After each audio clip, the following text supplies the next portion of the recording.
of Strategic Moves with Lou. I'm Lou Italis with Strategic Realty, and the guests today are Don Cowman with Farmers Insurance and Thomas Healey with Old Republic. How are you doing? Thanks for joining us via Zoom. This is exciting. Yeah, enjoying it. I'm blessed. Above ground and breathing. Yeah. Do it. Way to go. Friday, getting ready to go into the weekend. Yep. Basically, what I wanted to talk to today with you guys and kind of give you guys an explanation to my audience of what the difference is between a home insurance, which is what you purchase whenever you buy a house. Your lender usually is going to require that you cover home insurance and to cover the actual property.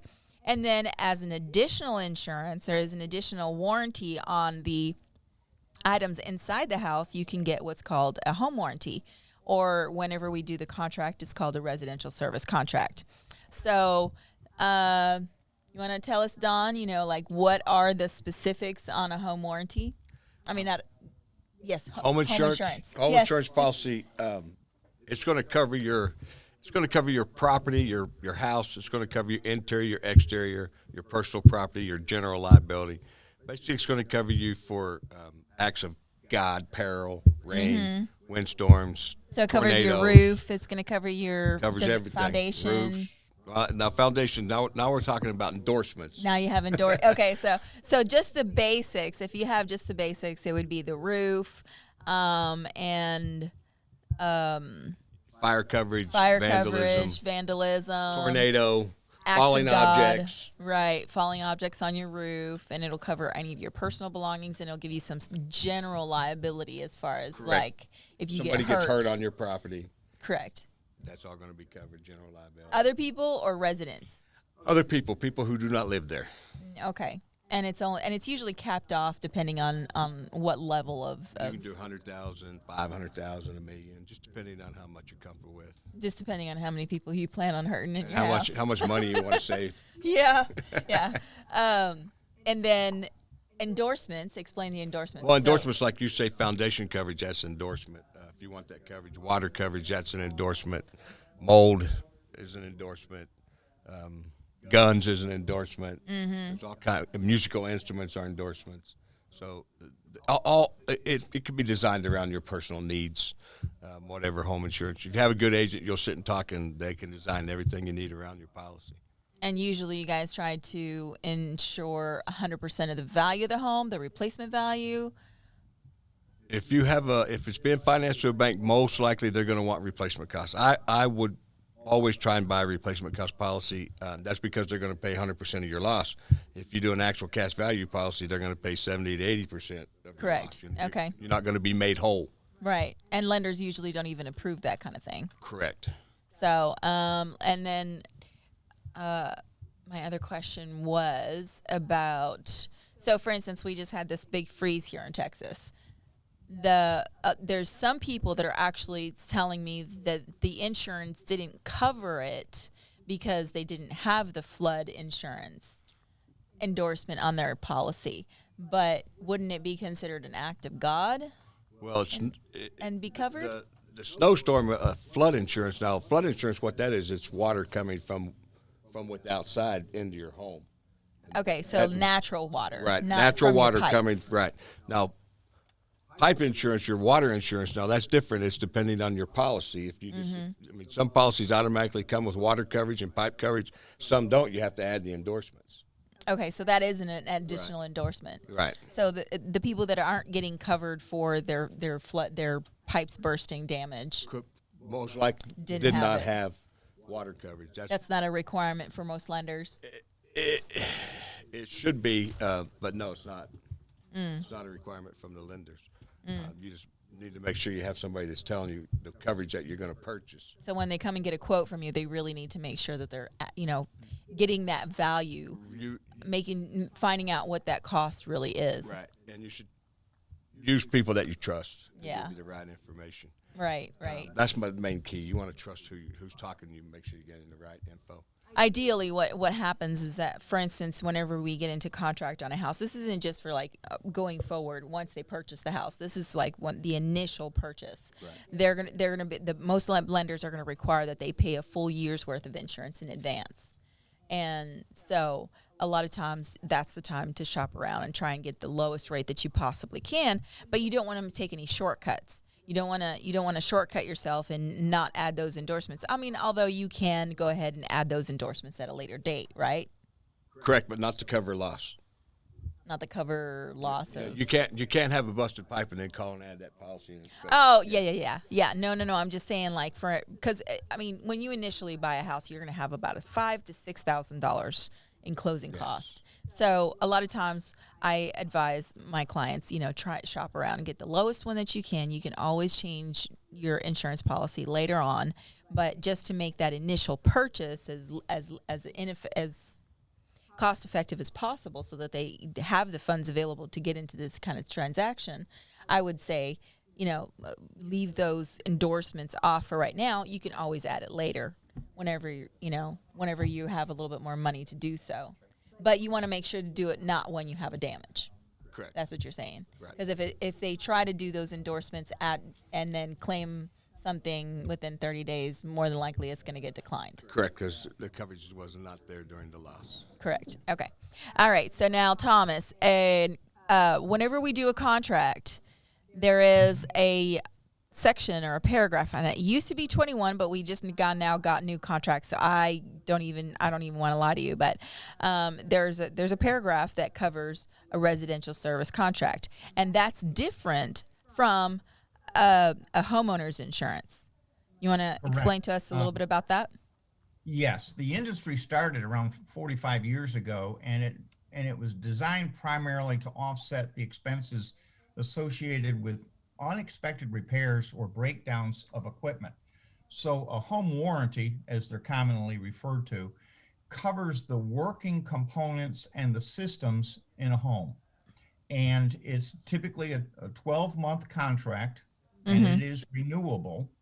And when the industry started years and years ago, most home buyers expected the seller to provide it, which they did. And it was typically only kept for 1 year, and then it was allowed to expire. But over the last 3 decades, a lot of homeowners have realized there's a tremendous value and benefit from having this type of coverage in place. So now they renew it. And with Old Republic, which is the company I represent, we typically see a homeowner keeping their warranty in effect for 7, 8, 9, 10 years, basically the entire time that they live in the home, because you never really know what's going to break and how severe is the failure, and whether or not the equipment needs to be repaired or replaced. So Well, we it see also homes adds keep them it in also effect. adds convenience too. So, like, for instance, if I don't know who the plumber is, I don't know who an electrician is, I don't know who, I as a homeowner, I would have to look in the phone book. Well, if I go to Old Republic and then just file a claim, then you guys are the ones that contact those specialists to come and do that work. So it's kind of like a one-stop shop. Correct. And what we do is background checks on the contractors, so that any vendor we're sending into a home at the request fully- of a homeowner, they have Fully the vetted. assurance of knowing that the contractor has been duly licensed and that their insurance is in effect, so that if there's any damages, they're bonded and they're going to be responsible for the secondary damage that they might inadvertently cause. So yeah, it gives peace of mind in knowing that you're, especially for somebody moving from one area of the country into a new area, and they have zero knowledge of who the local contractors are and who should be recommended or who should be avoided in some instances. Correct. Yeah. Yeah, there's a lot of peace of mind involved in that aspect of it. So give us a rundown, more or less, of what occurs. So, like, for instance, I just bought a house, I got my home warranty, and 2 months down the line, my hot water heater breaks. Okay. There's an 800 number that the homeowner would call, and then give us pertinent information as to when they're going to be available. And then, and a lot of times we'll get the make and model of the equipment over the phone, so that we know speeding up the process, we can send out the right contractor. Some contractors are certified with additional training to work on certain brand names. Lennox, Carrier, York, all have different criteria. Right. And you want to have the contractor that's understanding how to best repair a particular piece of equipment. But yeah, once the homeowner calls us, typically with our goal is within 4 hours to have a contractor committed to be into that home in a reasonable amount of time where they can meet up with the homeowner and then ascertain, diagnose what needs to be done. And in most cases, it's a one visit, show up, repair, and go. But if the item that has failed needs to be replaced, then we're looking at ordering the part, and there might be a 2 or 3 day delay before that part is received by the contractor. And then they schedule a second follow-up appointment to actually get into the house and remedy the situation. Okay. And so what happens when, let's just say the hot water heater breaks and the cost is $75, right? For the service call. Yeah, that's commonly referred to as a trade call fee, and it's pretty much $75. There's 50 or 60 companies across the nation. Some of them are only in one state. Some of them are only in a region. But by and large, a homeowner can expect to pay the first $75 or $85 out of pocket, and that's for a trade call fee. And that kind of ensures that both the homeowner will be there and the contractor will show at the same time. So that And they can also file a claim or start the process online too, right? If they go to the website. Yeah. In the last 5 or 6 years, we're probably at almost 70% of all of the homeowners that call in for a need. When I say call in, when they contact us, now it's being done at 11, 12 o'clock in the evening, 4 o'clock in the morning, because they're at home and they're doing it online. And it's a very easy process. I've done it several times for some of my clients because I do have rental properties that do have home warranties on them. Exactly. So it's convenience. Yeah, it's very convenient, and it actually will have drop down boxes and everything for you to fill, to identify either specific issue or the different kinds of models that you guys, depending on what the issue is. So, like, exactly, I'm going online to place a bid for, not a bid, but a service call for my hot water heater, and I tell it what happened. Like if it. Is it busted or, is it leaking? Is it not heating? There's certain questions that you guys already pre-filled in there for a potential homeowner. So it is very convenient. And then what happens, for instance, the guy comes out, looks at the hot water heater and determines that it's not necessarily that it just broke. It's just that it's too old.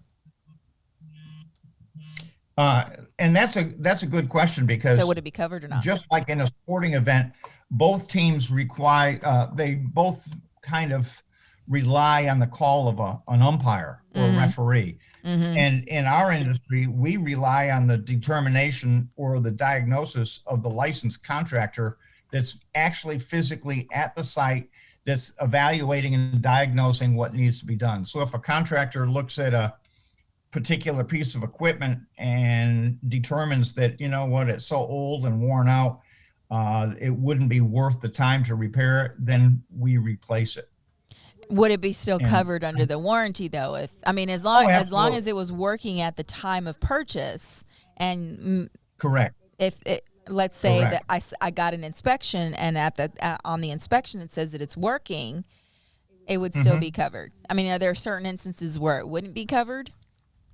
Well, yes, there are. As a matter of fact, in some occasions, a person, usually an investor, will buy a house and they may not move into the house for 3 or 4 months. Maybe they're in the process of refurbishing it. Maybe they're delayed in their move from their previous location, and they don't physically move in. So as a result, they don't turn the utilities on. If the utilities are not on, the warranty has not yet begun its legal contractual timeline, because we specify that the utilities have to be on and the equipment actually has to be in good, safe working order. So let's say he had an inspection though. Let's just say that he had an inspection whenever he purchased the property, and in the inspection it shows that it was working properly. And then he might not have moved in, so he turned off the utilities, and then when he went to go turn it back on, now it's not working. Well, legally, the equipment in question has to work at least once so that the homeowner can, in good faith, they can say, yes, it worked for me, and then it would be a covered item. But Okay. if the utilities are off, we can't honestly evaluate, was the equipment in good, safe working order unless it actually has been utilized. I call these gremlins. Like you could buy a Exactly. house and it's in completely working order when you do the inspection, you do the walkthrough, and everything's hunky dory until you move into the house, and within like a day or two, everything breaks. I've seen as many as 4 or 5 different items flare up, and the house was in pristine condition. I've actually had real estate agents that showed particular properties because they were high end. They were visibly, a beautiful rendition of what you would want to show. And the home buyer moves in, and within 3 or 4 days, they're experiencing 4 or 5 different types of issues. That's the benefit of having a home warranty, is because we're going to get the contractors Can mitigate in all that stuff. I mean, the process of buying a house is so stressful anyway. You know what I mean? And that's the great part about the warranty, because home insurance is not going to pay for the water heater because we don't pay for normal wear and tear, but we'll pay for the damage it causes as far as water leaks. But the warranty is always going to repair or replace it. Exactly. Yeah. And Don just brought up a very good point, and that is that you never know what's going to break. And you want to have the assurance that, okay, I'm properly covered. I don't have a lot of risk and liability and exposure here because I've anticipated something going wrong. Yeah, and at least for the first year. By having either homeowner's insurance in effect, you're protecting your budget. Warranty in effect. So hot water heaters are usually about $1,000 expense to get it replaced. In this industry, gas would be. Gas would be expensive, more expensive, or cheaper? More expensive now. And ironically, in an older home, Lou, where you've got a house that was built maybe 30 or 40 years ago, the cost of the secondary modifications to get that older property conducive to receiving a new piece of equipment brought up to code. The water heater may be $1,100 or $1,200, but the modifications might be $1,000. That is very true. Like everything has to be brought up to code. How many water pans do you see in the houses? Gosh. I mean, if it doesn't have a water pan, a lot of buyers will be like, oh, well, it doesn't have a water pan. And so they ask the seller to. An added expense. Yeah. They ask the seller to bring it up to code, and you're like, well, it's already grandfathered in at this point. You got to wait till it breaks. But another thing that I'm seeing too is like just the way it drains. The drain for the hot water heaters on an older home could be out of code, or not even having a shutoff valve can be out of code. Or, there's all kinds of stuff that these older homes can have. Well, a lot of homes that we found were built in the 1980s. Ironically, vented. The decade in which homes are built, over a period of time, you find certain disparities. For example, a lot of homes built during the 1980s, the water heater vent, if it's a gas heated unit, is simply vented into the attic space. And they don't like that anymore. It's against the law now. It has to be vented through the attic, out the roof. Right. Because of the carbon monoxide, correct? Exactly. And not only that, but black mold because of the humidity issues that can arise from it. So you're looking at a lot of times in an older home, you want to add an additional rider that will cover unexpected expenses like pulling of permits or code rectifications, hauling away old equipment. In some markets in the Dallas-Fort Worth area, it's $300 just to get rid of a water heater. Wow. Yeah, it varies from zip code to zip code. I don't know if our plumbers here charge to haul off water heaters. I don't think I've ever seen one. In the Wichita Falls area, it's about $125. Really? I guess I don't change enough water heaters to really know. But. Yeah, so if a homeowner doesn't have a warranty, you're driving a neighborhood and you see a water heater sitting on the curb. It's because they're trying to figure out how to get rid of it. Yeah. All right, so, oh my gosh, my brain just went blank. All right, so tell us a little bit about the different premiums. The first premium is just going to cover the basics. It's not going to cover your washer, dryer. It's just going to cover your water heater, your Well, dishwasher. what it does, Lou, what it does, the basic plan is always going to cover your air conditioning and heating systems. It's going to cover the internal electrical and plumbing systems. And then with what most warranty companies, they will include all of the built-in appliances, which would be your Washer, garage dryer. I door mean, openers, your dishwasher. ceiling fans, and then your dishwasher, oven, stovetop, and so forth. But in Texas, about 68% of the time when a person moves, they take their washer, dryer, and refrigerator with them. And we try to keep the price of the warranty as economical as possible. So we make the selection of that coverage, the refrigerator and the washer, dryer, we make that an option that requires a secondary decision. Okay. Because what we found is a lot of times people run right out after they buy a house, and the first thing they buy is a big screen TV, priorities.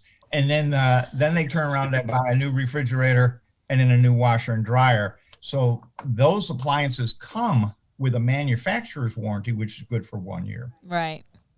So it really requires a discussion between the real estate agent and the home buyers, or a lot of times the agents will simply give the home buyer my name and number and say, just call Tom Healey and he'll walk you through the process. And a lot of times I save people money by telling them there's certain options they don't need to even consider. Right. And then you guys also have, let me see. So the first, how much is the basic one? Like 500 and No. The basic coverage with us is 405. 405. Okay. And then the next level? mid-level coverage, and a mid-level coverage is going to run around 510.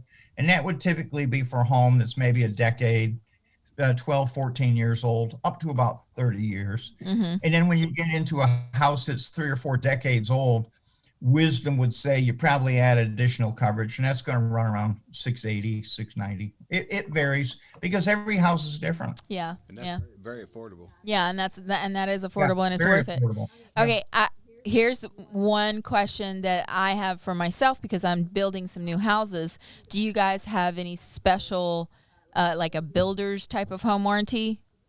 We have what is called new construction, and Okay. that typically covers 4 years of coverage, and it could either start day one of year one, or it could start day one of year two, because in some markets the home builder will actually warranty. provide coverage for the first year. Right. Okay. So our coverage can dovetail and go into effect day one of year two. How much is that coverage? It covers everything that is normally covered on a resale type of situation. Okay, so it would cover all the elementals and electrical. Right. Plumbing. Now with new construction Systems. itself, you want to also have the type of coverage that's provided by a different warranty, and that is called 210. And what that covers is the roof, the brick and mortar, and most importantly, the foundation. And that's provided by the home builder, and they have to secure that coverage before they even break ground on the construction project. And that is through somebody like you? There's you do the really 210 only or you one do the company 210? Yeah, there's one company. It's called How 210. They've been in the industry for years, and they specialize in new construction. Okay. And most homeowners policies in Texas now, I think they exclude most of them are going to excluding the foundation if it's over 15 years old. Exactly. But in Texas, in what we see this more so around the Dallas-Fort Worth area, 1 out of 7 homes has had foundation repair performed on it. And when a foundation repair company works on the home, they provide a 10-year warranty. Yeah, some sort of warranty. Yeah, on the work that they've performed. I've seen it go in several different ways where it's a 10 years, sometimes it's a lifetime warranty, and sometimes it's transferable, sometimes it's not. Depends on, a lot of it is if it's a slab foundation or a pier and beam foundation. Exactly. And the real key there, Lou, you brought up a good point. And when you said transferable, most warranties are transferable only if the seller notifies the warranty company that the property is going through a transition prior to the escrow.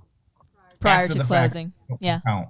Yeah. After they sell it, they can't transfer that warranty any longer. Can you piggyback on a warranty? So, for instance, if I have, if I have a warranty that has 5 months left, but they obviously my buyers are going to want more than 7 months. They're going to want a year. So is there any discount where you provide them with a 7-month discount and then they're only really purchasing 5 months? No, what you really want to see is at least the full year of the new owners having protection in place. So with Old Republic, if the property itself currently has our warranty, we can prorate the balance of time and either cut a check to the seller so that they walk away with a balance of their unused time converted to a dollar value, or Just we like can insurance. convert the remaining time into a credit and apply it towards the purchase of a new warranty so that that home buyer has a full year's worth of coverage to address any potential problems that may arise unexpectedly. So with all of the flood and stuff, I mean, not the flood, the freeze that we had, how is that affecting you guys as far as on the home warranty side? Not as severely as you would initially think, because most of the appliances in the home are within the home's exterior walls, so we didn't see that much freezing. I probably had 15 or 20 phone calls from homeowners that had swimming pools, and they experienced cracked pipes and equipment that cracked as a result Malfunctions. of the water freezing up. And again, if they didn't have the water damage rider from their homeowner's insurance, they're out of luck, because the home warranty is designed to cover malfunctions, Of the systems. breakdowns. Yeah. Yeah, see, that's another example right there. My pool has the turn on the safety feature where it turns on after it gets to a certain temperature, so it starts to circulate the water. And usually that it only lasts overnight. So by the morning, it's not freezing anymore and it stops running. But with this freeze, it ran that poor little motor ran for 7 or 8 days straight, and I think it's on its last leg. So I'm gonna have to decide whether I call my insurance and have them pay for the replacement of it.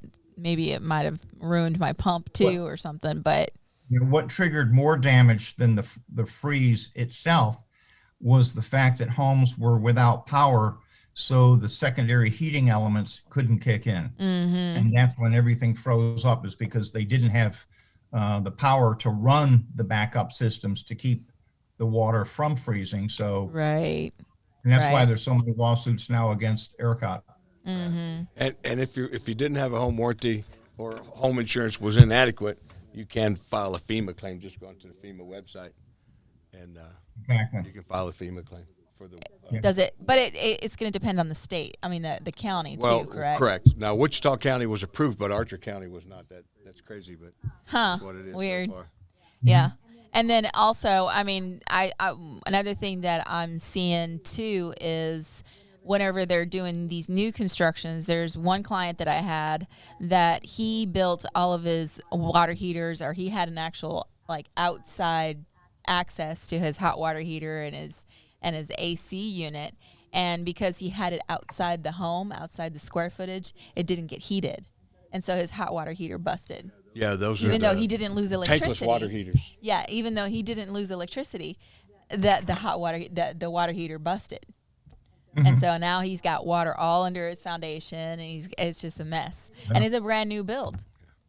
So sometimes those things are kind of, you got to be careful. That would be a different podcast. That would be how to that build would be it. builder's risk insurance. Don, that podcast would be properly labeled Murphy's Law.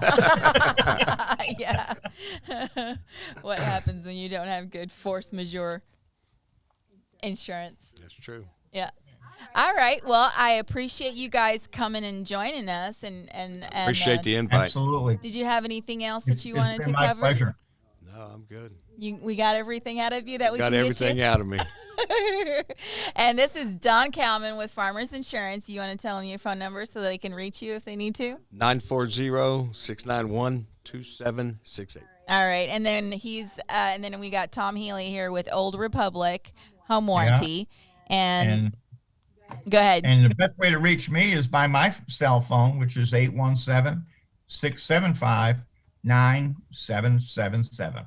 All right, you guys. Well, thanks again for joining me, and this was definitely very educational. Hopefully, it's going to help everybody out there get some more information, and we will see you guys on the flip side.